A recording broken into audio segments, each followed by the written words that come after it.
Di balik hiruk-pikuk kompetisi akademik, di antara ribuan langkah kaki yang tergesa, ada bisikan yang sering terabaikan. Kekerasan, perundungan, bahkan pelecehan yang tak terucap. Suara-suara ini mencari tempat untuk didengar.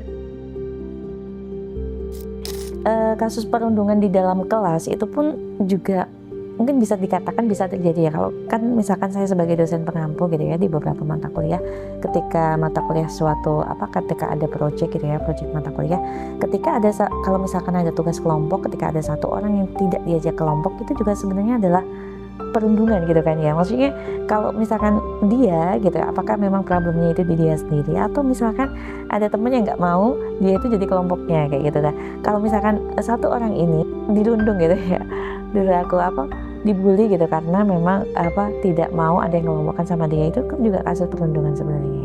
Kita bisa konseling juga terkait dengan masalah seksual harassment juga ya. Cuman memang case itu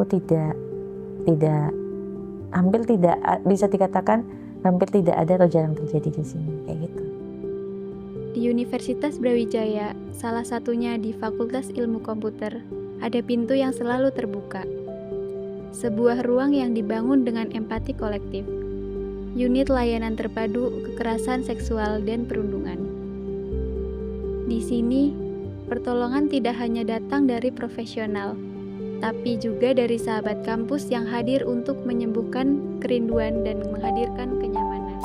Selama kurang lebih hampir 2 tahun ya. Ada beberapa hal yang menyentuh saya ya. Pertama, ada dorongan gitu ya, ada dorongan ketika ternyata membantu orang lain itu bisa menyenangkan kita ya, kayak gitu ya.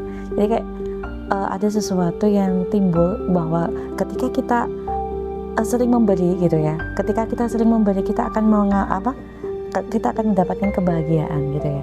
Ada suatu kasus di mana wajah dan agak lemas-lemas gitu, ternyata pas ditanya kenapa dia belum makan gitu. Dia ngerasa hidupnya itu nggak berguna kayak gitu ya, ngerasa hidupnya nggak berguna. Mungkin karena terlalu banyak masalah atau apa ya, jadi mereka kadang nggak sempat makan atau apa. Akhirnya kami ya sudah ditawarin makan dulu, tawarin minum dulu, baru nanti bercerita. Terus benar-benar kayak udah apa gunanya dia hidup kayak gitu. Bahkan dia bilang kalaupun dia nggak ada gitu, itu juga nggak akan penting buat yang lain kayak gitu.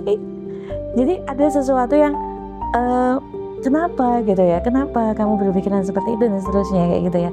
Karena cukup deket tadi ya, jadi saya bisa mencoba untuk menggali lebih lanjut. Tapi memang keadaannya dalam keadaan depresi ya, dalam keadaan sangat depresi, sehingga saya pun kalau misalkan dalam keadaan seperti itu, kita sudah tidak boleh menangani ya, memang harus ditangani oleh seorang yang ahli kayak gitu. Jadi memang konselor ini hanya sebatas bagaimana kita bisa menangani hal-hal yang mungkin case-nya itu sampai sifatnya menengah. Tapi kalau sudah berat kayak gitu memang harus ke ahlinya seperti itu.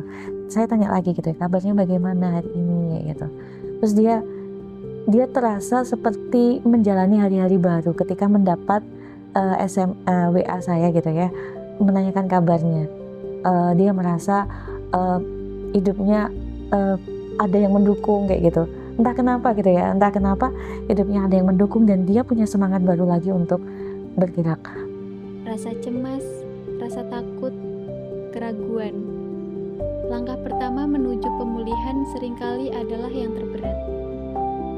Kalau ditanya harapan itu sebenarnya pengen ya kita punya kampus yang peduli ya, kampus yang memberikan rasa aman, rasa nyaman gitu ya. Untuk semuanya sebenarnya, nggak hanya untuk kalangan mahasiswa aja, tapi untuk semua elemen yang berada di Filkom ini terasa nyaman gitu ya, berada di Filkom seperti itu. Dengan cara apa gitu ya, kita saling peduli sebenarnya. Kalau misalnya ada teman yang kelihatannya kurang enak atau kurang kok kelihatannya beda dari biasanya, mungkin kita bisa tanya kabarnya seperti itu ya. Sama seperti yang saya bilang sebelumnya, bahwa kita menanyakan kabar, menanyakan keadaan seseorang itu adalah salah satu treatment untuk membuat mereka menjadi lebih berguna gitu ya. Terus kemudian untuk teman-teman yang sekiranya susah untuk bercerita dan kurang punya semangat hidup gitu ya, oke, kalian nggak sendiri ya. Maksudnya kalian nggak sendiri. Ada beberapa orang yang mengalami hal yang sama gitu ya.